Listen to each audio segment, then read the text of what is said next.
Good evening and a very warm welcome to all the teachers who have joined us.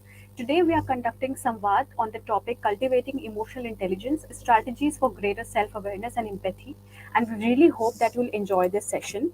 Moving forward, we'll talk a bit about Gurushala. Gurushala, it is an initiative of Vodafone Idea Foundation and Industars. Our content partner is Jigyasa and it is implemented by Pratham Education Foundation. Now, before moving forward, I'd like to introduce you to our guest who is taking this session. She is a psychologist who has worked in the theme around child counseling and is currently working around gender justice and mental health towards the specifically catering to the young audience. Now, I'll introduce her on the screen and she'll take the session forward. Welcome, Ayushi. The stage is yours. Hi Nishta and hi everyone. So today we'll talk about emotional intelligence and some ways in which we can increase self-awareness and empathy and inculcate it. We'll discuss about some strategies to inculcate it. Um, so I think let's get started.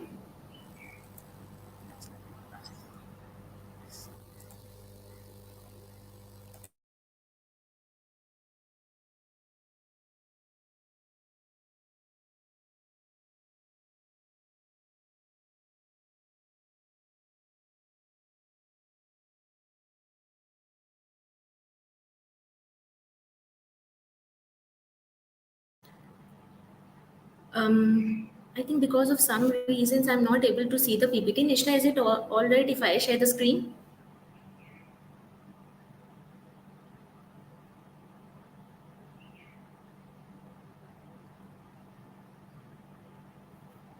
Okay.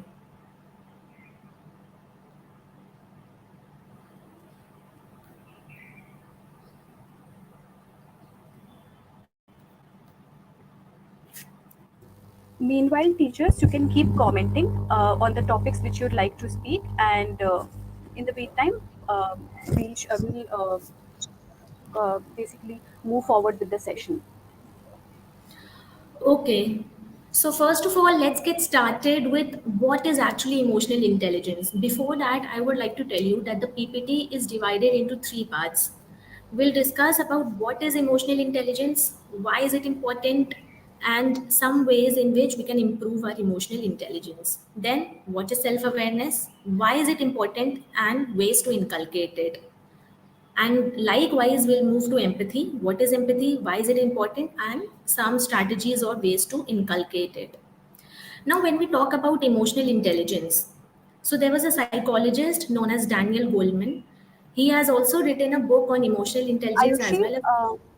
I'm sorry to intervene. Actually, it will be good if you can zoom out your screen. It is not on full screen, so the teachers will be able to see it better then. Okay. If you Uh, can put it on slideshow. okay.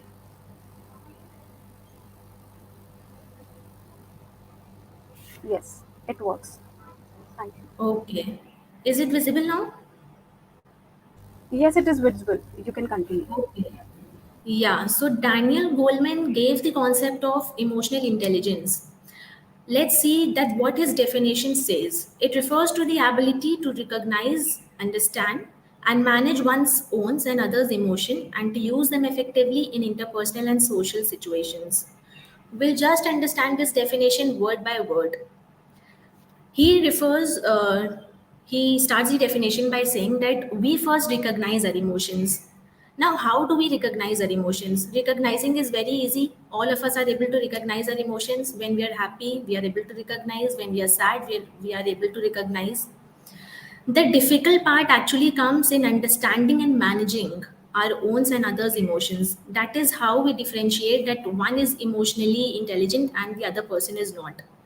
So, to understand one's emotion, it is very important to understand one's emotion that, okay, if I'm happy, for example, I'm happy today, I'm able to understand it. But what if I go to, a event where my happiness is just not going in line with the situation, or the other person, he's not in a mental state to actually comprehend that, okay, maybe she is happy because of some reason. So, if I'm not able to judge that, if a person is not able to understand and manage his or her emotions or others, then he is not emotionally intelligent. And then Goldman divided emotional intelligence into five components, which are self awareness, self regulation, motivation, empathy, and social skills. Self awareness, as we all know, we'll talk about it later in the slides, but just giving you a glimpse that what is actually self awareness. When we introspect, when we know about ourselves, if I know that who is Ayushi, what does she need, what are her values and core beliefs, I am a good self aware person. Self regulation, if I'm able to regulate my own emotions, right? For example, that if I'm not able to regulate my anger into a healthy way, or if I may, just scream, uh, give me a second, just scream at others or create a, haphazard in my family, then the regulation goes out of line. And then comes the role of motivation, empathy, and social skills. Empathy also we'll discuss later in the slides. So let's see that why is emotional intelligence important. Of course, according to a 2019 study, emotional intelligence, it improves your psychological health and well-being, right? If I'm emotionally intelligent and if I'm able to regulate my emotions, if I feel that I'm able to manage it well, then I'm a good, in a good psychological space and mindset. Physical health. Some people think that you may have heard ki because of some anxiety issues, a person complains that he is feeling pukish, his head is feeling heavy, the chest is feeling heavy, there are increased heartbeats, he's hyperventilating. Now, all these things, all these somatic complaints, this is known as somatic complaints. If all these somatic complaints are there, then the psychological state is actually affecting his physical health. So if you are emotionally balanced, if you're feeling in a very emotionally stabilized space, then your physical health will likewise be improved and in a good space. Stress management, of course, an emotionally intelligent person, he is able to manage the stress easily. If I know that today I did not had a good day at my work, but okay, if I'm able to regulate my emotions, if I manage it well, then the stress is directly managed. Then self expression means that I'm able to express what I feel. Many people in this world, many clients, they tell that they are not able to express what they feel. Not even they are not able to write down, they are not able to speak. Then how come the other person, will be able to know or comprehend what is going on with you? So self expression is also important, and an emotionally intelligent person, he'll be good in communicating, he'll be good in telling others that what is he feeling. Social relationships, especially in school, an emotionally intelligent child, his social relationships, you'll notice that the person who is in tune with his emotions will always be good in co-curricular activities. He'll always have a lot of friends. Even with the teachers, he'll have a good communication skill. And of course, if all these things happen, if a child is emotionally intelligent, there will be a positive impact on academic performance. It is seen that when a child is emotionally intelligent, whether or not he scores good marks or not, he is able to understand that okay, maybe in this subject I may have not scored good, and he is able to regulate his emotions, that there is no point of sulking, that there are no complaints of him going depressed or very anxious because of these reasons. So I think that was that about emotional intelligence. Why is it important? Now let's talk about that. Why is it important in schools?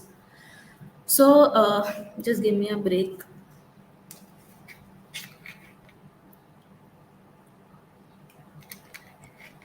Meanwhile, teachers, if you have any questions or ideas, you can put it in the comment section and then we can take it forward. Yeah, so I think this part is good and very easy to understand that why do students have to focus on emotional intelligence. I'll tell you by an example. Let's see the point that first, emotionally intelligent students use better process to regulate their emotions. For example, a girl named Mary, right? Now she has a fight with her brother in the morning, so she went to school after that fight, and what we notice is that she doesn't concentrate on the first half before the periods, sorry, before the lunch, she is not able to focus on any subject or any period, right? She is distracted, she's looking out of the window and she's thinking about, why did I fight with my brother. She is not able to regulate her emotions. Second, emotionally intelligent students might pick strategies that are more appropriate or effective for the situation they are in. So, if Mary, she is not able to use some strategy to distract herself from the anger she is feeling after the fight, then she'll keep on sulking. Maybe she'll say to the teacher that my stomach is aching. Maybe the teacher will, scold Mary that where is your concentration? Why are you not focusing on the class? It will create a cycle of anxious situations for Mary. She will just keep on going in that loophole because she was not able to regulate her emotions in the first place. And after that, when the teacher will also scold her, maybe she'll go to home, she'll again fight with her brother that because of you my day was really bad. She'll complain to her mother that you don't say anything to him, and then she'll hold a grudge against her brother. So this is how the events will act out if you're not able to regulate your emotions, which is said in the first point. If you're not able to pick a good strategy to handle a very difficult situation, and a person who is in touch with his or her feelings will have a stronger chance of effectively leading those he or she is responsible for leading. Of course, an emotionally intelligent person is a good leader. If Mary is not able to handle herself in the time of stress, then she'll not be a good leader. She'll not be able to understand what her mother is saying, what the teacher is saying, and what the brother has to say, if that is the case. So we see in this slide that why is it important in schools. I hope that this all makes sense. This is another example. This is a very long example, but somehow this is the same as I told you. A boy named Cooper, he is good in maths, but he has low emotional intelligence abilities. Then let's see from the second paragraph that Cooper arrives at school. Her best friend Alice is staring at the ground with her arms folded. Her eyes are a little red and puffy. Cooper tells her about a cool TV show she watched last night. Alice does not seem interested, so Cooper goes to talk to someone else. Now, because Cooper has poor ability to perceive Alice's emotion, she has not noticed anything is wrong. In short, so Cooper is a boy or a girl, maybe Cooper is a student who goes to school, and he notices that Alice is somewhat feeling odd today. Like she has red eyes and her eyes are a little bit puffy. But because Cooper is all excited and happy about the new TV show she has watched, she does not seem to notice that what Alice has, Alice is feeling, that her eyes are a little red and she's seeming like little bit odd today.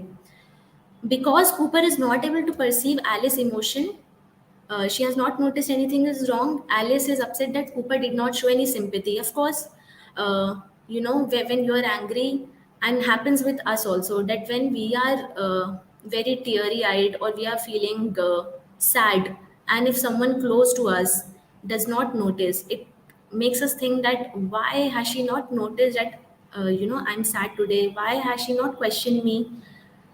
So Cooper goes into the class. The class is meant to analyze the motivation and emotions of the characters in the book. Now you see that this is a challenge for Cooper because Cooper was not able to understand what Alice is feeling.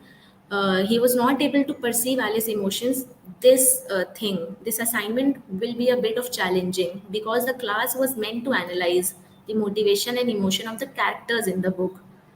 Written in the next line that Cooper finds it very hard. She is not able to answer many of the question. Alice sometimes helps Cooper with things like this, but because she is mad at Cooper today and refuses to help, Alice rolls her eyes and says that questions are easy. So, in short, if this is all very haphazard and too much for you all, I'm just here to tell you that because a girl named Cooper is not able to understand what her friend Alice is actually feeling, and because Alice has this expectation from Cooper that she's my friend, she did not notice that I am a little bit sad today. I am a bit teary eyed. She does not help Cooper in the class. in the assignment where they were meant to analyze the motivation and emotion of the characters in the book.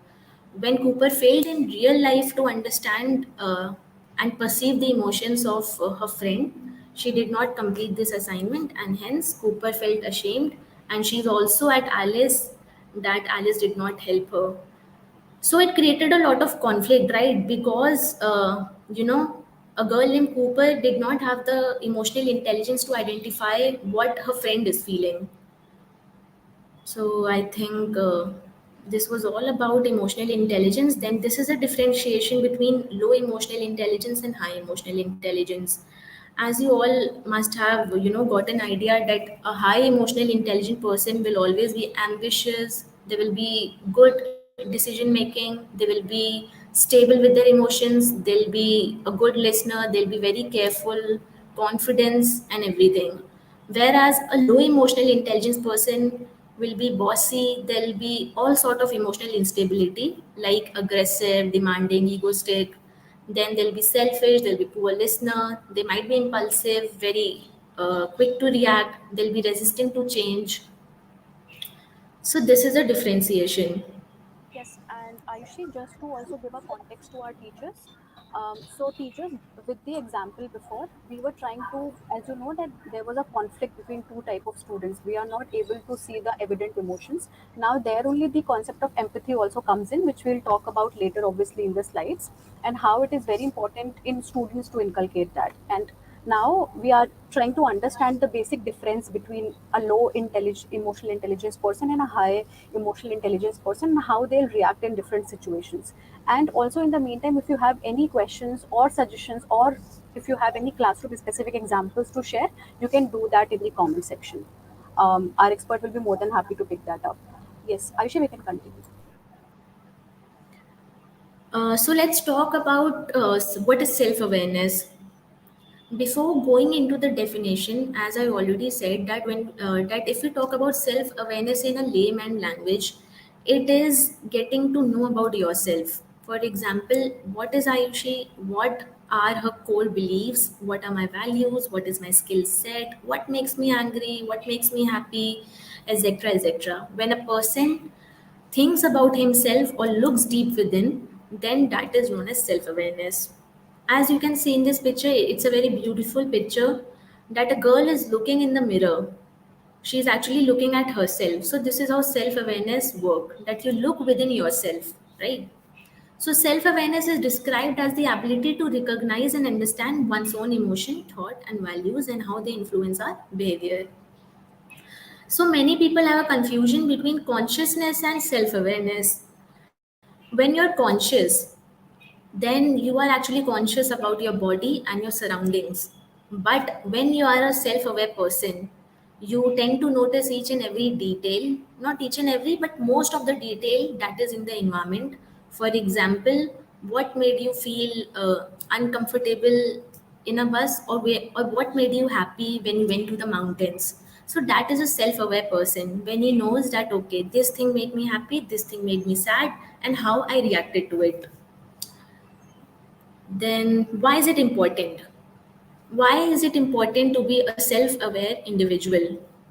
As said in the first point, that authenticity is important in leadership. Not only in leadership, but I think authenticity is a very big factor when it comes to personality, right? When you're authentic, when you know your authentic self, then you have a great self-confidence, you have a great self-esteem, and that contributes to your productivity in a workplace.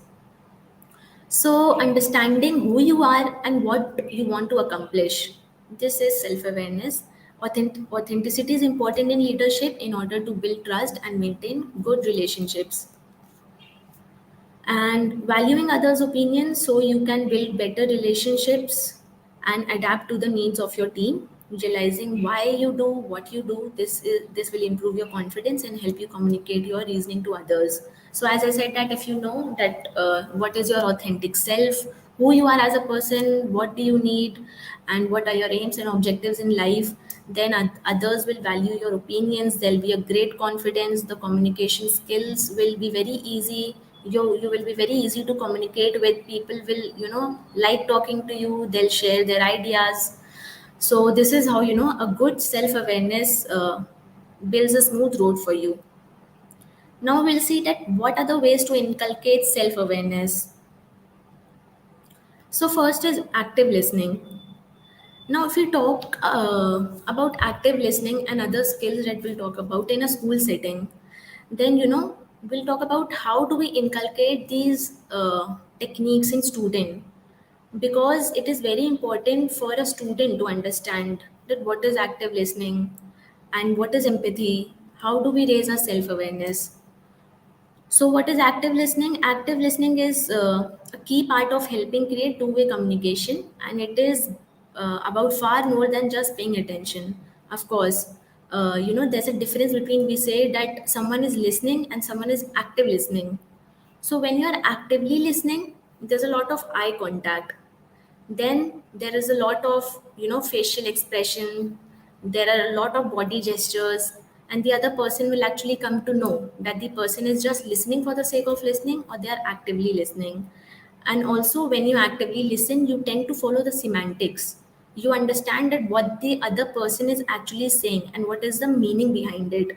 Hence, you can give your feedback, you'll be able to summarize what the other person just told you, and you'll read emotional cues, right? And you'll also question, for example, if you are just actively listening to me, then there may be things that I may have said wrong, or there are a lot of doubts in your mind.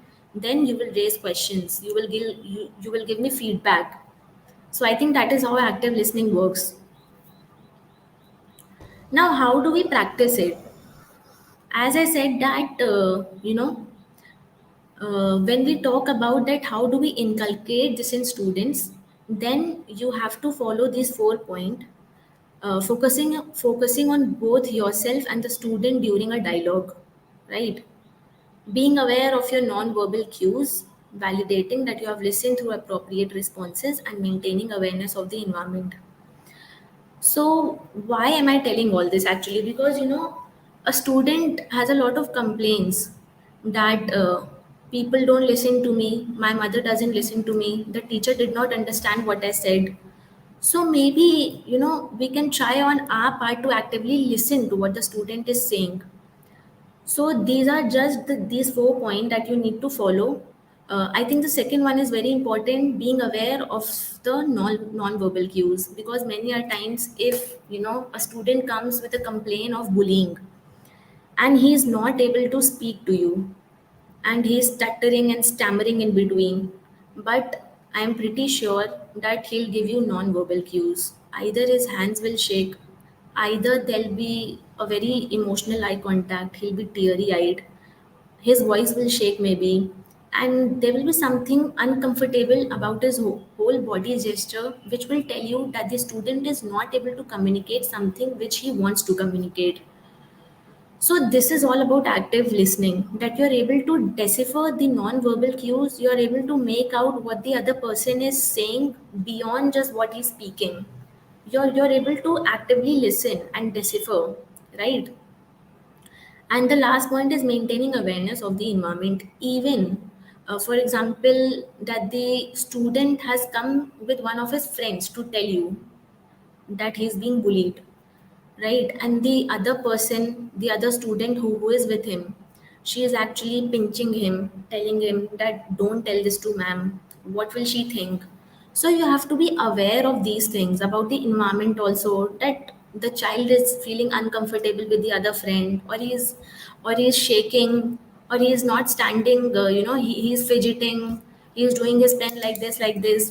So these are all the non-verbal cues and the awareness of the environment, which this PPT says that active listening involves all of these.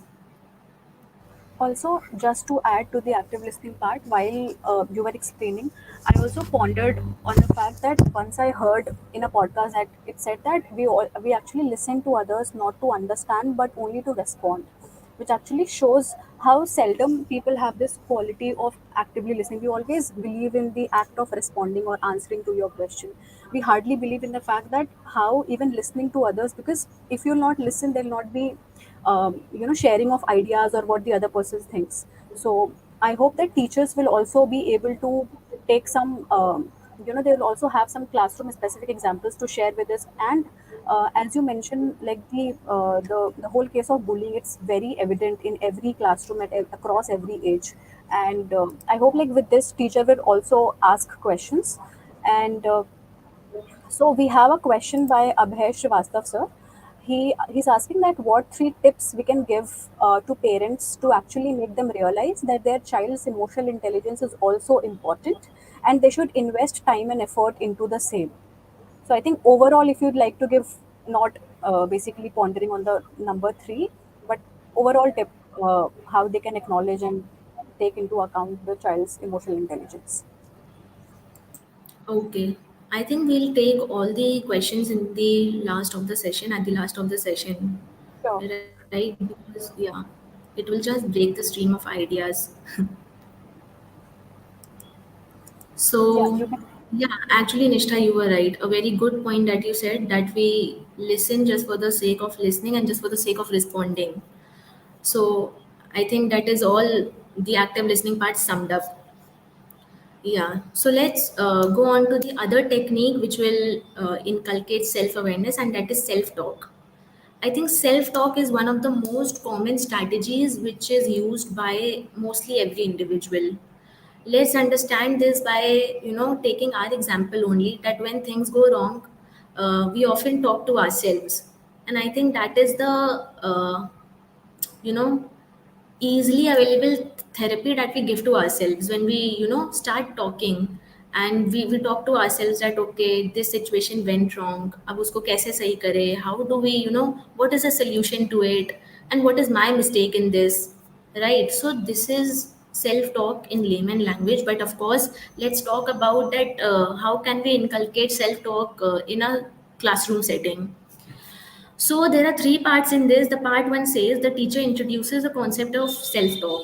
Discuss the idea that we often talk to ourselves about the way we feel, and these internal dialogues often play a part in how we behave. Right. So it is very important for a student to actually understand that okay, self-talk is a technique, and many students they laugh because in my experience of being a school counselor, when I introduce these things, the students used to laugh कि अच्छा अपने से बात करें, how do we talk to ourselves man ma'am, or why do we talk to ourselves, हमारे पास और लोग भी हैं, there are many people to talk to. So, you know, very funny questions come from the students' part. So, I think it is on the part of teachers to make them understand that, okay, this is a technique and it is not something very funny. You can actually talk when the situation goes wrong, because when we talk to ourselves, and this internal dialogues actually gives you a solution. When you talk to yourself, as I gave you an example, that if I'll talk about what went wrong, what was my, my part in that situation. For example, something went wrong in the workplace, and when I think about it, when I talk to myself before going to sleep, then I'll just create a chain of questions. And maybe after creating a chain of questions and questioning myself, I'll come to realize, okay, maybe my reaction was not needed. So, right, this is how the self talk works. Part two, the sharing circle itself invites students to put up their hands if they sometimes talk to themselves. What is the sharing circle now? Sharing circle is actually the teachers will tell students to create a circle, and they can put their hands up. For example, if anyone wants to share something, and they want to initiate this self talk session. Then, part three, the third part is skill introduction, during which the teacher will explain that self talk is the way that we say things to ourselves mentally and can often be about who we are or what we are capable of. So, in the third part, when a circle is created, when you have introduced that what is self talk, how is it important, then in the third part, you will, do the skill introduction part. That, okay, we are here to do self talk, and we'll talk to ourselves about our skills, maybe that, okay, Nishtha is capable of, being a good orator, and some other person is capable of this. We'll talk about each and every skills and how then they can initiate this self talk, that okay, a eighth class student can, for example, a eighth class student, you can say to them that okay, initiate a self talk session, that what do you want in life, and what do you think are your qualities. So he'll initiate this self talk by saying that okay, maybe I'm good in science, maybe I'm good in social studies. He'll stand up, then he'll able to identify that okay, maybe these are my qualities. I'm able to paint also. Then he'll, after that self talk session, maybe he comes to you and says, ma'am, I have thought that I can become a painter also, and I can do something in science also because I like to study also, right? So self talk session is necessary in a classroom setting in this way. uh, how does it work? So this slide will actually illustrate an example that how negative thought cycles will actually create trouble for a student. You can see in this chain that bad things happen, we feel bad, we use negative self talk, we feel worse, we react based on our negative feelings, more bad thing happen. So how does negative thought works? For example, if a student, this is a very common example now, that if a student scores low marks in a test, and he is able to, overthink that situation when he goes to home, then he says to himself that okay, now I scored less. If I score less in the second assessment also, then what will happen? Maybe my parents will punish me, what will my friends think? And then in the third assessment, how will I do in the final exams? What if I don't get good marks in final exams? I'll not be able to cover up. What if that I get C grade instead of B grade? And when we create that chain of negative thoughts, that okay, this happened, so this will happen, and hence this worst situation will also happen, and then we tend to react. We react based on our negative feelings. And what will be the reaction of that child? He will just throw up, maybe he'll start crying, and maybe he'll just complain to his mother that send me to a good tuition, and why am I not able to study? Maybe he'll start arguing about how the circumstances in the family affects his studies.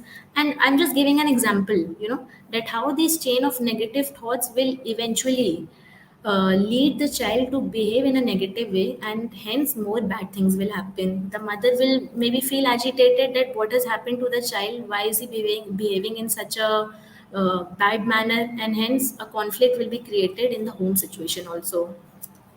So I think it is very necessary to understand that when we introduce self-talk positively, we also tell the students that how negative self-talk is very harmful, and you have to try to maintain an optimistic self-talk with yourself. That okay, what if I fail? If I failed, I failed in this exam. Now these are my options, and I'll do in this. I'll do good in this subject, and I'll make them see that I'm capable of scoring good also. So I think that was all about self talk. We have covered positive self talk, negative self talk, right? Uh, Now let's talk about mindfulness. Nishta, do you want to add anything before I introduce mindfulness? Yes. So there are also a lot of questions from teachers. Obviously, we'll take them in the end when you are done Okay, explaining, okay. because I'm sure that teachers will also have some classroom examples of their children. And obviously, the topic which we are discussing, it's very evident. I think every school, every teacher, every student faces that, and it's also very important. And it's good that now we are discussing, because earlier that people were not even considering it a thing. So now it's Right. also that curriculum is also including this, and talks about mental health, especially after COVID. So especially after COVID, it has been more frequent in our daily lives as well. So yeah, nothing much. So you can continue. Yeah, I think Nishta, a very good point that you said that now we have started talking about it, because this PPT is not just about emotional intelligence and empathy and self awareness. It is just about identifying that okay, maybe the student also need to address his issues, and how these strategies will help him address these issues to the teacher, right? Exactly. And also, like now when we are discussing, I also remember my school journey, how all these things were already there, like the anxiety, the fear of not scoring well, especially in mathematics and science subjects, and we used to suppress it, thinking that this is not normal. And now. we are actually talking about it, we are acknowledging it, and that's the best part for our for the generation present here. Yeah, true. Okay. So let's see that what is mindfulness. Now, mindfulness is a third technique that I'll tell you. I hope that we have not lost track of the slide. So, mindfulness is a third technique to inculcate self awareness. Now, mindfulness is just an upgraded version and a much better version of self awareness. How? So, this is an example that mindfulness is a practice of gently focusing your awareness on the present moment over and over again. So, when you're in your present self, then you can label yourself as being mindful. But it is not so easy as it sounds. Mindfulness is actually very difficult to do in real life situation, because as individuals we are just stuck with the past situations, and there are future apprehensive anxiety comes into place, that what will happen in the future, and why did this happen in the past. All this cycle of past playing the part in present, and then present being hampered by future apprehensions, it all creates a conflict in our mind. And hence when we say that we are not in a peaceful state of mind, so this is how the internal psyche works out. So why do we practice mindfulness? Let's see. That mindfulness practice is a way to gently retrain the mind to settle into present moment. It's kind of like becoming a parent to your mind rather than letting it control you. A very nice line, that you become parent to your own mind, you become a trainer to your own mind, rather than just seeing it like the mind is controlling you. So what do you do in mindfulness? That you just sit there with your thoughts, with your eyes closed. We'll see in the next slide at how this works. But just to give a glimpse, that you sit with your thoughts, you close your eyes, and you just focus on the present. That okay, how did my day went? And since the time that I got up in the morning, then how did the I went to work, what was the work situation, what, for example, a teacher can think that okay, uh, did I do anything wrong, was my teaching up to the point today, was any student affected in my class. And when you try to do a flashback of your whole day, then you are actually doing mindfulness. You are in the present situation, you're asking yourself questions that okay, this is how my day went, it could have been better, okay. This is just an example. Now let's see that how this works. Invite the students to form a circle of chairs. This is step 1. And then step 2, share the personal benefits that mindfulness practice has had for you. So of course, before introducing mindfulness to your students, it is very necessary that you yourself has come into practice of mindfulness. Then you have had some personal benefits of it, right? And then you share those personal benefits to the students. Then step 3 is outline and justify each step as you proceed. Start with asking your students to close their eyes and take 3 slow deep breaths in and out. It is very important to be in a calm state before practicing mindfulness, because a mind which is going in this direction, then in this direction, it will just not be able to concentrate and focus on the present moment.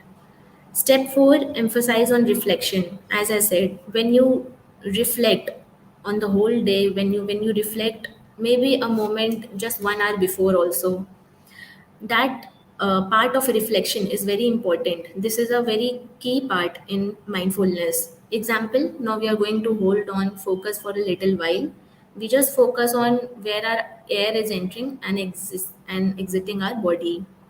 So this is just telling the students to focus on every stream of thought and every part of your senses which comes into play. That focus on your breath, and how does your body feel, does it feel light, right? And close your eyes. Now after closing, what visuals do you see? We ask these type of students so that the student is able to you know uh, pinpoint that okay, the senses are right in place, they are in in tune with the environment outside. They are in tune with with what instructions you are giving. Then step 5 is reflect on the exercise and gather feedback. Of course, it is very important to gather feedback from a student also, right? Because sometimes the student will say that okay, we have understood that what is self talk and what is mindfulness, and yes ma'am, we'll practice it.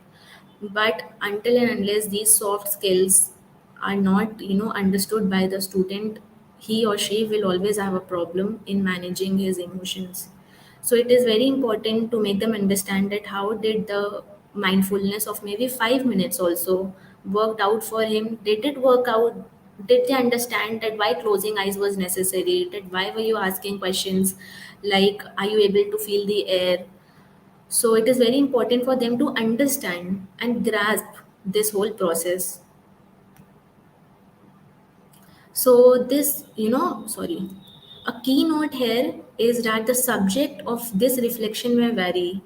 One idea is to start by asking your students to reflect on their current state, how they are feeling, and validate that feeling without any judgment. Of course, the reflection may vary. What does this say?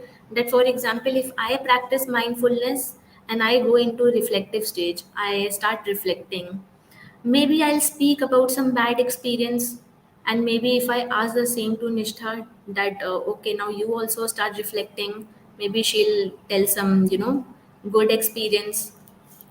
So the reflection part is very subjective to everyone. Maybe a student out of the blue comes with a very sensitive topic that ma'am today I felt very uncomfortable while I was coming to school. Someone was staring at me. So these type of experiences, if a student share, you have to make sure that you have to first of all validate that feeling, and there should be a judgment-free environment. You have to make the student understand that not the other student will also judge you, and you yourself are here to support him or her, and this is a very safe space. And mindfulness or self talk or any other activity is just for this only, that you're able to vent out or you're able to share that what has gone wrong with you or why are you feeling emotionally disturbed. Now we'll jump on the last topic, which is empathy. And Also, I would like to add few points here. So I think it's a very important point when we talk about mindfulness and reflecting how your day went or how any particular incident has happened. It's so important to actually sit back and relax and take a step back at what all things, because in 24 hours we go through a lot of things. We might have some good experiences, some bad. It's a mix of both because every day is not the same. So even in a student's journey, there's also a lot of ups and downs. They might be scared of a particular chapter that they'll be teaching today, or he or she might be very excited about the games period which is happening today, something like that. So in a classroom full of students and teachers, it's also I mean, their feelings also go through a roller coaster, right? So it's very important, as our guest also talked about, like validating your feelings. It's so important to never belittle anyone's feeling, because you don't know what the other person is going through or what their journey has been like. So I think the least which we can do as an educator is to validate them and to make them feel comfortable that whatever is happening, it's okay, and we'll deal with that. Yeah.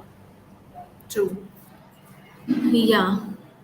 So in the same stream of talk, we'll just introduce our last topic, which is empathy. And empathy, you must have heard the word sympathy before, and we rarely talk about empathy or we rarely practice empathy. So let's see that what actually empathy is. Empathy is the ability to emotionally understand what other people feel, see things from their point of view, and imagine yourself in their place. Essentially, it is putting yourself in someone else's position and feeling what they are feeling. So empathy is actually it goes much deeper and much greater than what actually sympathy is. Sympathy and compassion, these are also of course positive emotions, and but these are just passive connection, as told in the second paragraph, that it is a passive connection. Okay, maybe you are able to sympathize with what has actually happened with your coworker or anyone else. But empathy involves a much active involvement when you're able to see the situation from others' lenses, right? When you're able to actually feel the pain of what the other person is feeling. So, empathy came into like it became a common word in COVID when people were actually, there was a portal in Twitter where people said that no one actually understands that some of us are really losing our close ones all of a sudden and within the blink of an eye. So then there was a wave of empathetic tweets on Twitter where people were actually, very supportive of each other. They were supportive of even strangers that they have never met. But empathy is all about, feeling the pain of others and seeing the situation from their lenses, as I said. Now, why is it important? Empathy allows you to build social connection with others. Empathizing with others helps you learn to regulate your own emotions, of course. Empathy promotes helping behaviors or altruism. Yes. So when we talk about empathy, when you're able to empathize with others, you're able to, first of all, you're able to connect socially with them, and you're able to, be altruistic. Now, what is altruism? Altruism is when you do selfless help, when you don't expect help in return. That is altruism. So when you're actually, empathizing with others, listening to their stories, understanding what they feel, you're understanding their pain, being there for them. So this is actually altruism because you're not getting anything out of that. You're just being there for the person because the intensity of that pain is actually hitting you so hard. So empathy is, and you're able to regulate your own emotions also. You're not yourself crying. You're just being there for the other person, lending a shoulder to them. So in this process, you're able to regulate your own emotions. You're able to build social connection. You're doing altruistic behavior, and of course, in workplace, this has been linked to increased performance, increased sales, and better leadership abilities. So this is why empathy is important. Now let's see that ways in which we can inculcate empathy in a school setting. Cooperation. Now cooperation is a very, common word. We all know that what cooperation is. Let's see this with an example that how does cooperation help a student in a classroom. So here, as you can see that for the classroom, create a chart of desired cooperative behavior. When a student behaves in one of those desired behaviors, a check would be placed in the chart. So this activity is actually very good, and the children will actually, get motivated to do good behavior to others in this way, because, rewards play a very huge role when you're in your school years, right? So if the teacher will say that, okay, this is the list of activities. For example, if you share your tiffin with others, you'll get a star in front of your name. Or if if you fight and you say sorry and you accept your mistake, then you'll get a star in front of your name, and things like this. If you complete your homework, or if you're, someone gets hurt and you at once go and help instead of laughing, then you'll get a star. So this is how the activity will work, because a student will know that a reward will be there, and the teacher will actually appreciate him when he'll do a cooperative behavior, or the list of activities that is included in the cooperative list of behaviors. Then the student will comply to it. They'll understand it. It will, come in their natural habit. The next time maybe a child will change the school, or they'll practice it in their home also, that, ma'am said that if I share my tiffin, I'll get a star. So this is how this will be ingrained in their consciousness, that it was taught to me that if I do a good behavior, I'll get a star, because this was a good behavior. And in real life also, if someone gives me stars or not, the child will always know that this is a good behavior and people will notice it and I'll be a good person in the end. So this activity will promote cooperation. The second activity is leaning into discomfort. This is actually for the middle school student. Now, what is a difficult situation or discomfort situation? We have to encourage students to embrace difficult and courageous conversation.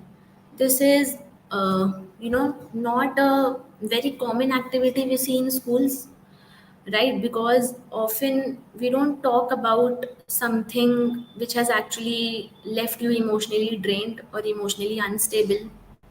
As mental health issues are increasing, I think it is very important on the part of teachers or educators to do some uncomfortable or difficult conversations, for at least we can try to initiate it. If you're not doing it on a weekly basis or monthly basis, we can actually try to initiate it on our end, so that the students know that if next time I go in a uncomfortable situation or if something bad happens to me, the classroom is a place where there'll be no judgment. The teacher will be there to listen me, or there should be a confide. He'll be able to confide what he feels the next time. So, for example, many students, they attended online classes for at least 2 years or 1.5 years, and they face tough situations in their home. There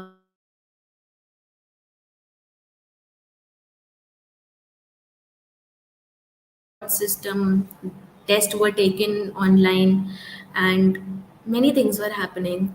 So we had to, after the COVID got over, then there were offline classes. I think there should have been uh, a weekly conversation or a conversation on alternative days, that okay, how was your COVID, any challenges that any student faced they would like to share, or how is the situation at home now. Okay, so you lost your parents, how are your parents coping up, how are you coping up? These are just some very normal questions or normal conversations that we can have in the classroom setting. So regardless of how we feel as educators, our students are wrestling with their own questions and trying to make sense of what they may hear at home, what they may be taught in school, and what they may see on social media or on television. I believe it is our responsibility to help teach students how to engage in courageous conversations and civil dialogue. Now, this is a very intense thing to say, but many of the mental health disorders start from our teenage years only, because we are not able to, regulate our emotions or convey our things at home or at school. A student has nowhere to confide to, he is not able to tell anyone. Hence, the social media addiction has actually increased in the recent years, because he just likes talking to strangers, and the whole peer thing is there. They choose activities which cause them comfort, like drinking, smoking, and things like this. So if we ponder on why do these things happen, then we'll actually get the answer that the student actually is battling a lot of things of which he does not speak. Maybe the family life is not in a very good space. There are some social media things that is hurting him, things like this. So discomforting and difficult conversation needs to happen, right? Then using I statements to avoid blame. What is this? Let us actually see that use statements such as "you distracted other students in class today" can make students defensive. Try turning the same thought into an I statement, that I felt the other students were distracted by your behavior today. Now, when we use an I statement, this will actually acknowledge you. You are actually saying the student that okay, I acknowledge what you feel and what your emotions are at this place. You are validating their point of view, and the child will actually not be defensive. Maybe if he is wrong, he'll be able to understand that okay, the teacher feels that maybe I did wrong. But if you pinpoint in a straight way that sometimes the teacher says like this, you get up and get out of the class. Maybe these behaviors can avoid students to feel that burst of emotions, to feel that rage and blame and humiliation. This way we can save them from a bunch of negative emotions actually. And I think this is the last point, that validate their feelings. The students and even the children in the teen years just needs validation. This is a very true point, and this is true from the sense that we have had this experience, and even as adults also, many people who come with the complaints of anxiety and depression, they say the statement that no one actually understands us. मुझे कोई नहीं समझता है, मुझे कोई घर पे नहीं समझता है, no one understands me at home, no one understands me at work. Now why do I want to live? So these chain of negative emotions will actually bring the person in a very bad space, in a very bad mental health. So we as educators, we as persons also, we have to validate what the other person is feeling. We have to make them explain or understand that okay, I think what you're feeling is right, I understand, or what you're feeling is wrong. But according to my point of view, then you can, suggest some ways or suggest your point of view that according to you this situation was wrong. But it is very important to always start the conversation that okay, I understand what you're saying, but according to me, this could have happened, or this could have been the solution to this problem. So this is how we can work with teenagers also, especially middle class children or the secondary students, senior secondary students. We can use these activities because they are high on adrenaline, and if they feel that their point is being invalidated, then they'll be enraged, they'll just cut off from studies, they'll not interact with you, and this will create a problem. Then some other techniques which we can use to enhance empathy, reading literally fiction. Now this is actually one of my favorite point because on personal experience, I'll I'm able to tell that when you read a fiction, you're around a character developed by another person, but you're able to actually understand the character's point of view, and you're able to feel their emotions, you're able to see the whole novel from their point of view, that how the characters worked and how did the whole plot worked out. Then this will help you to understand that okay, you know fictional characters actually teaches you a lot. It will give you a glimpse that people can be like this. And when you read fiction, you'll be able to have a prior idea than the students or people who don't read fiction. You will be able to have a preconceived idea that this every person is different, and I have read in that book that okay, people are like this and there are different personalities. Then conflict resolution. This is also known as, I think, journaling. That conflict resolution is allowing kids to write out the conflict instead of verbalizing their side. If a child is not able to verbalize what they are feeling, tell them to write it down. Tell them to journal it down. Write it down on a piece of paper, and then if they are feeling very shy to express a problem, or they're feeling that they're not able to communicate, tell them to write it down on a piece of paper. This way they'll feel lighthearted also, and they'll be able to communicate also.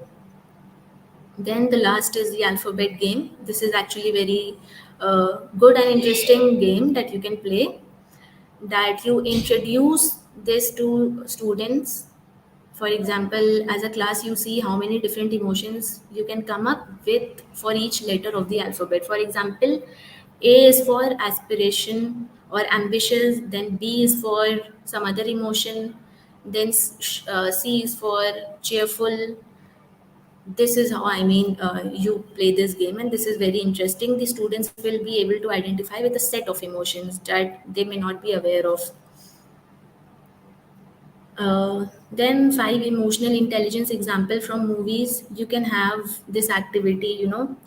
We did this activity with our clients actually. That there was a day known as Fun Fridays or silly Saturday, something like this, and we told the clients to actually watch a movie, and that movie had to give you a lesson. So that can be any movie which is trying to give you a psychological lesson. In the Pursuit of Happiness is actually a very nice movie. I recommend it to everyone to see it once. So these are all the, I think, animated movies that the students can also watch, and this will be fun, and they'll be excited to watch, and they'll be able to understand various emotions of each character. So I think that's it, and good luck everyone.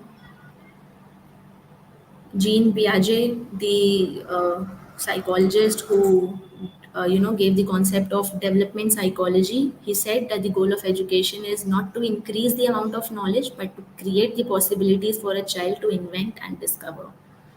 A very nice quote. Okay, so thank you so much, Ayushi, for explaining it very beautifully. I hope all the teachers will also be able to take some help. Before ending this, there were quite many questions from the teachers. So I'll just read it out and then you can answer it. So one of the teacher, I'll just, yeah. So Sayyid Samdani sir has asked that how can we improve self-awareness in the children? So he's asked this question. And apart from that, a lot of teachers is also appreciated. Like Shobha ma'am said that the most important thing is that how best can we use empathy in individual differences among the students. And apart from that, there's also a question by Samuel Garu sir. He is asking that his question is basically that phase of transition a student goes through. He's saying that after summer vacation, students may feel different emotions by their families and society and how to get normally to studies. So I'll just put the questions on screen and then in no particular order you can start to answer. Yeah. Yeah.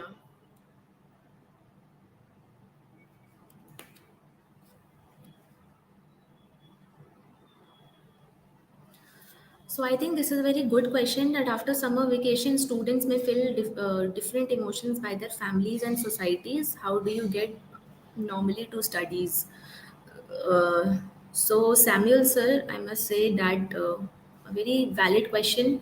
So actually, of course, the student is actually coming from a break where he has had his pack of happy days and excitement, and he's in no mood to actually study or actually come to school even.